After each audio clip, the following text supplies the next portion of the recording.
Filmmaker and author Anna Biller describes herself as a feminist, claiming to create through a feminist lens with a focus on the female gaze. But in The Love Witch, it's hard to find any meaningful feminist critique. Her so-called female gaze often looks like women stripping for male pleasure, just filmed by a woman.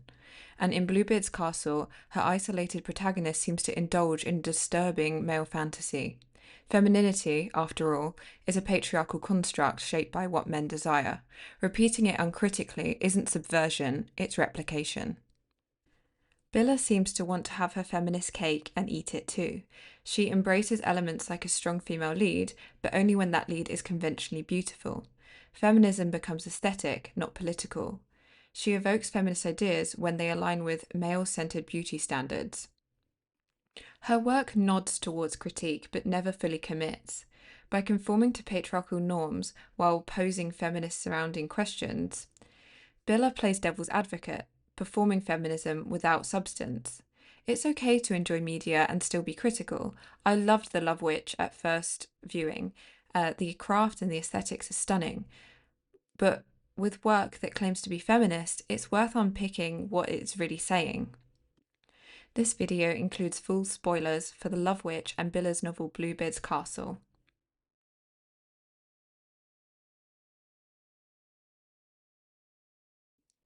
Bluebeard's Castle follows Judith, a naive young woman who marries the wealthy and mysterious Gavin after a whirlwind romance. In his remote castle, Gavin grows increasingly controlling and sexually manipulative. As Judith discovers that Gavin murdered his former wife, she becomes isolated and emotionally broken, confusing abuse for love. Despite knowing he is a murderer, she remains with him out of fear and warped devotion. He also murders her father and her cat. The story concludes not with an escape or rebellion, but with Judith's psychological surrender, blurring the lines between victimhood, desire, and complicity. She is murdered by him, but her former lover Tony helps him get arrested. In Bluebeard's Castle, Billa constantly shifts between feminist critique and patriarchal conformity.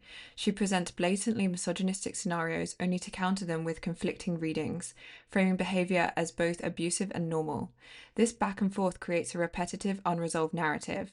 While Billa might claim this ambiguity invites interpretation, it actually sidesteps responsibility. Rather than confronting abuse head-on, the novel masks it as complexity, which ultimately feels evasive. For example, Judith is drunk the first time she has sex with Gavin and later with Tony. Just before sleeping with Tony, he says that drunk people can't consent, a valid point. But moments later they have sex anyway, and Judith reflects only on how good it felt. This perfectly illustrates Billa's pattern. She gestures at feminist ideas, then undoes them, reinforcing what she appears to critique. This isn't just careless, it's harmful. By having Tony acknowledge the issue but continue regardless, the novel implies that awareness alone absolves action. It reduces the reality of consent to a symbolic nod, quickly erased by romanticized sex. The result is a dangerous message that recognizing abuse is enough, even if you go on to participate in it anyway. The use of religion in Bluebeard's Castle is yet another example of patriarchal symbolism being repackaged as art without critique.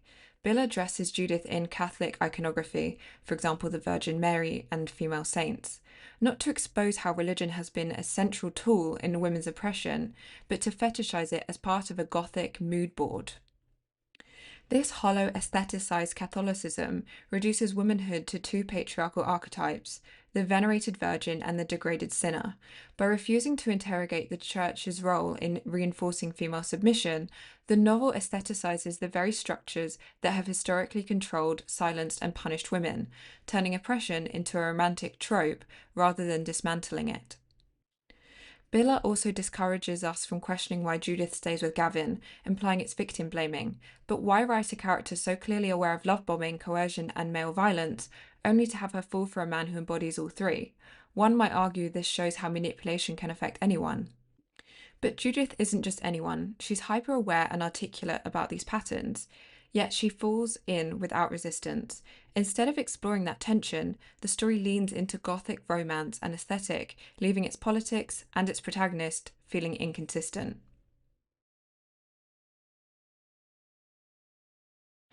A core tenet of feminism is dismantling class divides.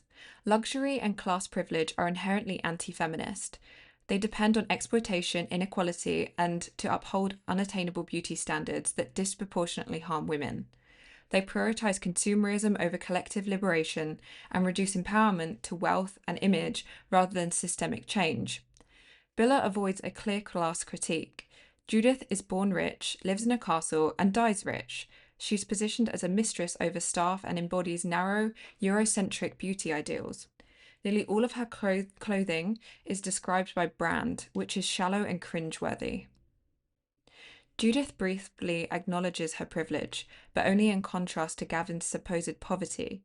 This moment isn't extended to her staff, especially Nancy, a former maid impregnated by Gavin at 17.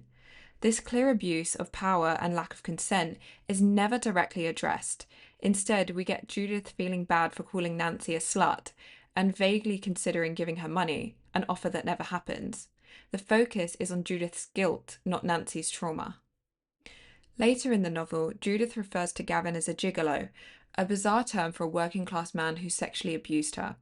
It reduces a serious dynamic into a caricature, ignoring how financial need often drives people into transactional sex.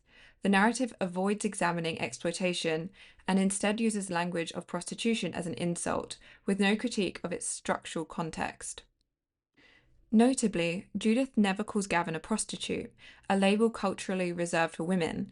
Instead, gigolo romanticizes his role, reinforcing a sexist double standard. Women are degraded for selling sex, while men are seen as suave. Billa leans into these norms rather than challenging them. Gavin is often called a male gold digger, a qualifier that assumes gold digging is a female pastime. It erases how many women historically sought financial security out of necessity, not greed, within a patriarchal system that left them economically vulnerable. Labeling Gavin this way flips the trope without critiquing the system that created it. Finally, Gavin's line, "I could be Prince Andrew's son," is tone deaf. By 2019, the Epstein scandal was public knowledge, exposing widespread abuse of working class women and girls. This book was written in 2023.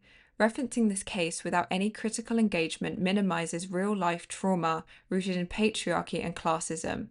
It is a baffling and insensitive inclusion about a paedophile who abused numerous girls.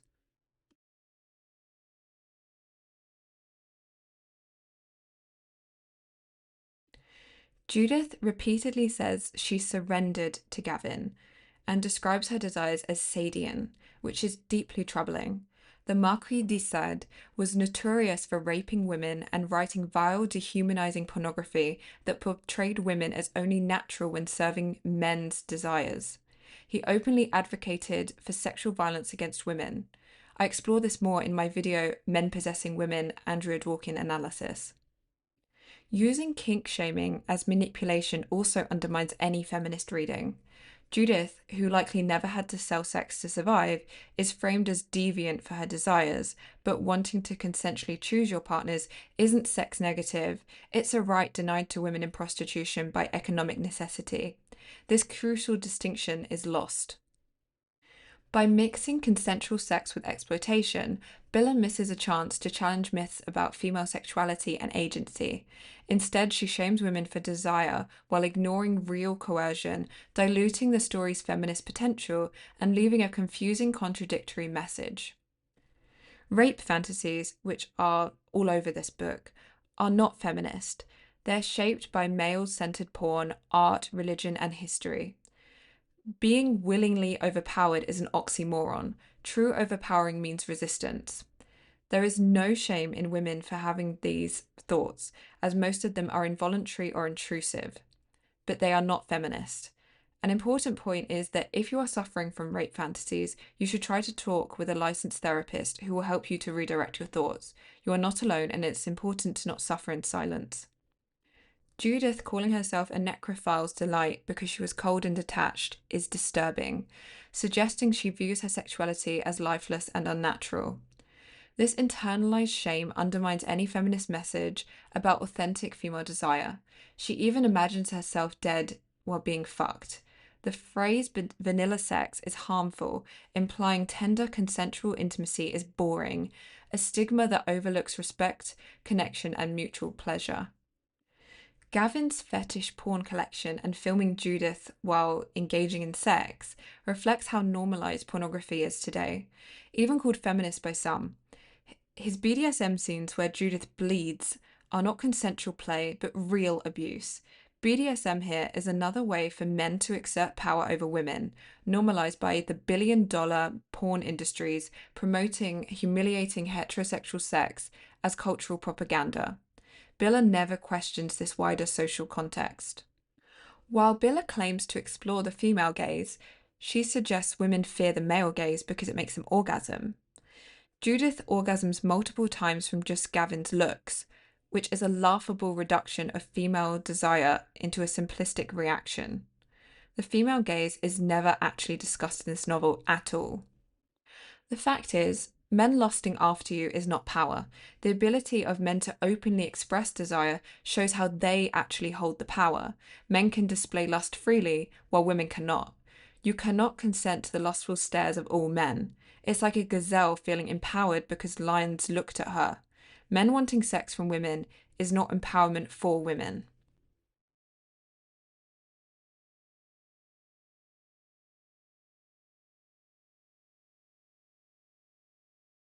Biller reduces gender to a rigid binary, praising traditional masculine men, a concept rooted in patriarchal power. The book's aesthetic depends on extreme stereotypical gender roles. Femininity is submissive, always needing a dominant masculine figure to define Judith's place. This reinforces rather than critiques the systems feminism seeks to dismantle.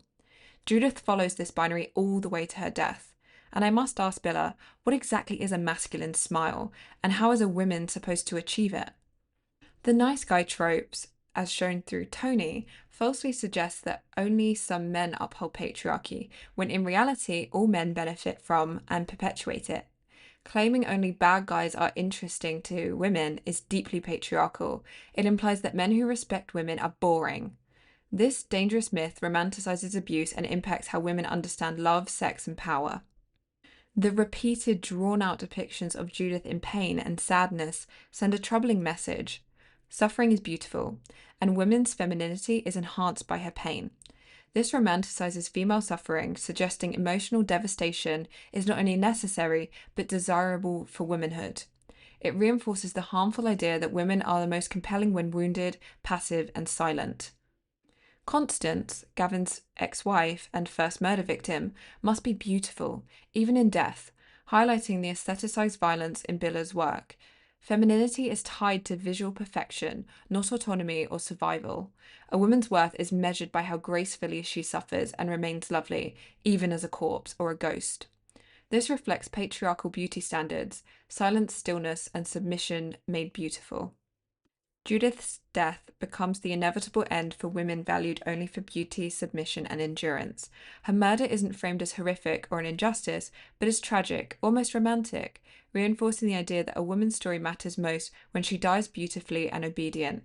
Her fate mirrors Constance, both reduced to visual symbols, not full human beings. So much for the strong female lead.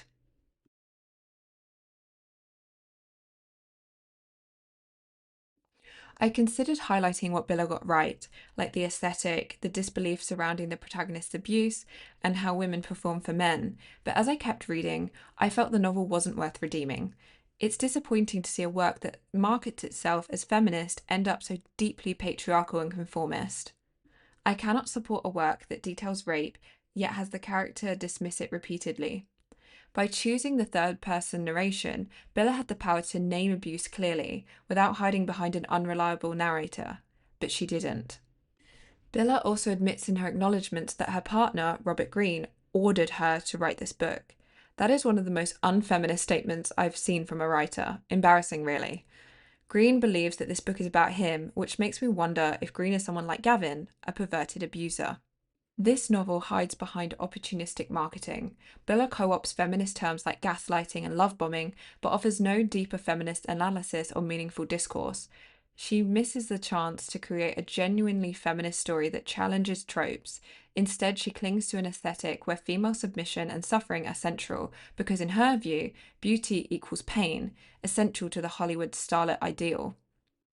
She could have flipped the script, a woman abusing a man, wielding overt power, reversing roles, but that would undermine her chosen narrative. Billa's women must be submissive. It's cemented into her vision of feminine beauty. That's why her story fails feminism. The Love Witch from 2016 is a stylized horror romance film about Elaine, a glamorous witch who moves to a small Californian town after the mysterious death of her husband. Obsessed with finding true love, she uses potions and sex to seduce men, but they all become emotionally overwhelmed and die. Elaine rents an apartment from her old friend Barbara through her new friend Trish, who introduces her to local life. She then seduces Trish's husband, Richard, who later dies by suicide after Elaine abandons him. Elaine continues her pursuit of love, performing rituals with her coven and maintaining her belief that men want submissive, beautiful women. When she meets police detective Griff Meadows during an investigation into one of her lover's deaths, they quickly begin a relationship. However, Griff becomes suspicious of Elaine and starts uncovering her involvement in the deaths. Trish discovers Elaine's diary and confronts her, heartbroken and enraged by the betrayal and her husband's death. In the film's final moments, Elaine stabs Griff in a ritualistic act, imagining that she has finally found her perfect man, one who loves her completely, while the reality of her isolation and delusion sets in. The Love Witch is set in a retro world. The film explores themes of Wicca, fantasy, and so-called power. I loved this film when I first watched it, but on rewatching this film with a more critical feminist lens, I view it differently. I was constantly asking myself throughout the film, where is the feminist critique, or the feminist opinions, or the feminist language, or the feminist themes? The answer is, they do not exist in this film. This film is fun to look at. It has a whimsical soundtrack and really beautiful sets and costumes. I love the witch aesthetic, which surrounds itself with nature, women, and magic. It was marketed as a film for women by a woman, which is why I criticise it so harshly. As Judge Judy says, don't pee on my leg and tell me it's raining. Elaine is a beautiful woman. Billa not only shows us this, but is the first thing that another character says to her. We are forced to constantly look at Samantha Robinson in full glam makeup. The concept of beauty that is never questioned throughout the whole film. She has to be beautiful, because in this narrow patriarchal framework, to be beautiful is to be a woman. If she is not beautiful, she is not a woman. Beauty is the most defining characteristic about her character, other than being a witch and being obsessed with men. The camera is always drawn to her, whether it is on her made-up face, her outfits, or her naked body. We are looking at her. We do not see the world through her point of view. We are watching her do things or having things done to her. We cannot empathize with a character that is so far removed from us, one that is objectified.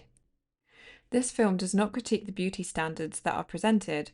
The film does not show the cost, pain, and labour that goes into maintaining the high standards of so-called feminine beauty. The work of beauty is erased, leaving us with the end result only. Elaine never pushes back against these beauty standards. She always complies with them. Part of Elaine's beauty comes from her misery. She's constantly talking about unfulfilling love. At one point desperately repeating, "He loves me," about a man that barely knows her. Her suffering becomes stylized and the film revels in it. She is the ultimate Tumblr sad girl. Think of Lana Del Rey and Lolita. Their pain makes them interesting and beautiful. But the most important standard is that they have to be white.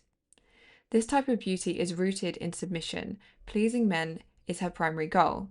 And the idea that her beauty is her main quote-unquote weapon reinforces the idea that female power lies in conformity to patriarchal ideals. This is not a critique, it is a reinforcement of the beauty standards we all live in. The sex in this film is entirely the male gaze. We watch her as she lays back and seeming to be mildly orgasming. We focus on her body and her face throughout. The men are positioned to cover her body as little as possible, like in pornography. It is her that we are meant to be enjoying looking at, not the men, which is odd considering this is meant to show the heterosexual female gaze. I am not puritanical for not celebrating the sexual degradation of women. I do not believe women should be ashamed of having any amount of sexual partners. I have no problem with nudity and I used to be a life model and regularly go topless at the beach. I believe that sex should be safe and fun for all of those involved. That is not the type of sex that is shown in The Love Witch. Elaine is focused on her male partner's needs only. This isn't fun for her, it seems more like a mission or a job. The sex in The Love Witch is bad because it's deeply one-sided, performative, and emotionally hollow.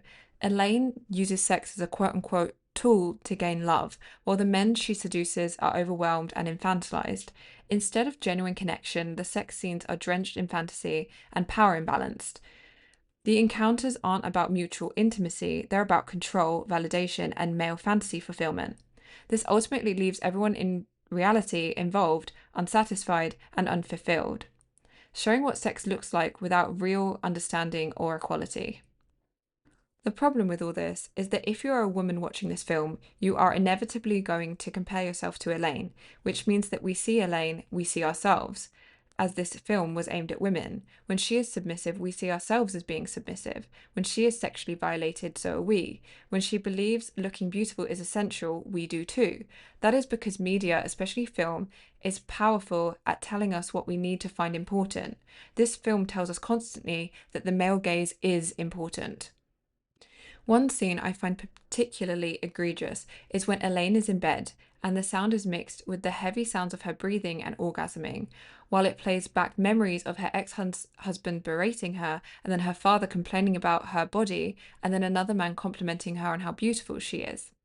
Then a sequence of Elaine's initiation into the witch coven where she is naked except for a clear thong, while other coven members are fully nude except for capes, which makes this particularly disgusting that the coven leader is a middle-aged male who rapes Elaine as part of her initiation. When we come back to Elaine still mildly orgasming on her bed while the camera lingers on her dolled up face. This made me cringe. What was Billa thinking? This feels incestuous, intrusive, and above all unnecessary. Where was the feminist critique? Just because she showed something sexist doesn't mean she's critiquing sexism. It is just sexist. That is the problem when leaning too hard into a vintage aesthetic. Indie horror films from this time period would have looked exactly the same. The only difference is they don't label themselves as feminist. Elaine, at one point in the film, uses a female or feminine terms as insults against her first lover. She calls the professor a pussy and a baby and a little girl. This language implies that being female or feminine is something negative or weak. It suggests that femininity and womanness is inferior or undesirable, reinforcing harmful stereotypes about women and girls. These insults are based on the idea that masculinity is the standard or ideal, and anything associated with femininity or women or girls is a slight or an insult. This dynamic upholds rigid, unequal gender norms. There is a point in the film where Griff rejects a colleague who offers to go for lunch and is flirting with him because he is with Elaine now. It was shocking to me that this colleague was the only woman of colour in this film. She was shown in contrast with Elaine. There is a racialized power dynamic that mirrors broader issues in the media, the erasure of women of colour in love stories and the fetishization of the white woman as ideal romantic objects. This is again another limitation of leaning too hard into an aesthetic. Billa isn't critiquing racism, her film is just racist. The problem arises when a white supremacist could watch this film and have absolutely no problem with this scene, because there is no criticism of what Griff did. The colleague cannot stand up for herself because she was not written that way by Billa.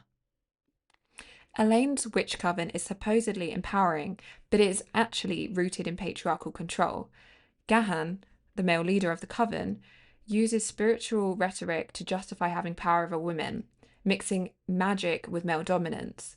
This represents how some male-dominated spiritual or subcultural communities can appear liberating for women on the surface, but reinforce sexist power dynamics underneath, such as the Femin movement that was started in Ukraine, where topless women drew attention to political issues, but the movement was founded by a man who assaulted numerous women.